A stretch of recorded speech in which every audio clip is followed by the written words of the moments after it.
2 తీసేసి దాల్చించాక లోపల రోల్స్ తినమని ఇది బిర్యానీ ఆకనండి సేమ్ ప్లాన్ ఓకే యాలకులు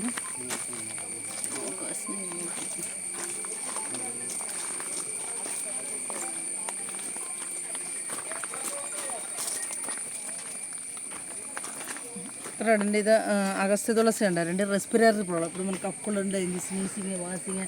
డస్ట్ అలర్జీ ప్రొవైడ్ చేసి అస్తమా ఆయాసం ఇప్పుడు మనకి ఇట్లా థ్రోట్ ఇన్ఫెక్షన్ అయింది వీళ్ళకి సర్ది అయింది అనుకోండి ఇప్పుడు మనకి లంగ్స్ ఇన్ఫెక్షన్ అయింది న్యూమోనియా లెక్క అయింది ఆ కఫోని అరిగిస్తుంది సీజనబుల్ అలర్జీ లెక్క ఓకే ఇది కలబంద తెలుసు కదా క్రీమ్ తయారు చేస్తారు మాయిశ్చరైజర్ చేస్తారు షాంపూ తయారు చేస్తారు హెయిర్ ఆయిల్ తయారు చేస్తారు ఒకసారి ఇద్దరండి మీరు కూడా దగ్గరికి రండి మీరు బృంగరాజ్ అని విన్నారండి ఇది బృంగరాజ ప్లాంట్ అక్కడ బ్లాక్ కలర్ చూసారండి అది ఇండిగోఫర్ అంటారు నీలాంబరి అంటారు ఇది అదేవిధంగా మనకు కర్రీ లీవ్స్ ఉంది ఉసిరి మందారం రోస్మెరీని విన్నారండి ఆవు పార్జ వెర్జిన్ కోకోనట్ ఆయిల్ అన్నీ కలుపుకొని కేరళలో ఒక హెయిర్ ఆయిల్ తయారు చేస్తారు ఆ హెయిర్ ఆయిల్ స్పెషాలిటీ ఏంటంటే 6 నెలల మందం అన్నట్టు మనం వాడాలి ఎట్లా వాడాలంటే మేడం రోజు అవసరం లేదు ఇప్పుడు మనకి ఒక రేపు దర్శనం చేయాలనుకుంటుంది కదండి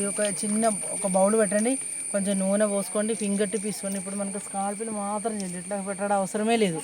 రాత్రి ఉంచి తెల్లారి కడగండి కడగడానికి కంపల్సరీ లేదు మన ఇష్టం ఉండగడు ఒక నెల తర్వాత మీరు చూడండి మనకు కంప్లీట్ హెయిర్ ఫాల్ అన్నట్టు జుట్టు ఊడడం అనేది తక్కువైతే మనకు రీగ్రోత్ పెరుగుతుంది ఊడిపోయి పెరగడం కాదు ఊడిపోయిన కాడ పెరుగుతుంది మనకు థిక్నెస్ వస్తుంది జుట్టు తిక్కు పెరుగుతుంది మనకు లెంత్ పొడుగులు పెరుగుతుంది అదేవిధంగా మనకు హెయిర్ బ్రేకింగ్ ఉంది కదా మనకు జుట్టు హెయిర్ బ్రేకింగ్ పోతాయి మనకు ప్రిమచర్ ఇప్పుడు మనకి చిన్న వయసులో వైట్ హెయిర్ వస్తుంది కదండి అది మన ఏజ్ పరంగానే కాదు అది మెలానిన్ ప్రొడక్షన్ తక్కువైనాక వస్తుంది మేడం ఈ స్కాల్ప్లో మనం మంచిగా మలపడం వల్ల రబ్ చేయడం వల్ల లోపల గుంజుకొని మెలానిన్ పెరిగిన హెయిర్ కూడా పెరుగుతుంది ఒక 45 కింద ఉండే వాళ్ళకి తెల్ల హెయిర్ కూడా చేంజ్ అవుతుంది ఇప్పుడు మనం కంప్లీట్ పట్టుదల అయిన వాళ్ళతో నేను సలహా నీయరు కంప్లీట్ పట్టుదల ఇప్పుడు నార్మల్ రూట్ ఉంది థిక్నెస్ లేని వాళ్ళకైతే 100% గ్యారంటీ ఇస్తాం పెరుగుతుందని ఇప్పుడు మనకు ప్రిమచర్ గ్రే కూడా పోతుంది అదేవిధంగా హెయిర్ సాఫ్ట్ అవుతాయి ఇప్పుడు పిల్లలు అయినప్పుడు ఒట్టికి ఇలా దురద పెడతారు గీకుతారు జుండ్రు దానికి అన్నీ పని ఇప్పుడు పిల్లలకైతే వారానికి అవసరం లేదండి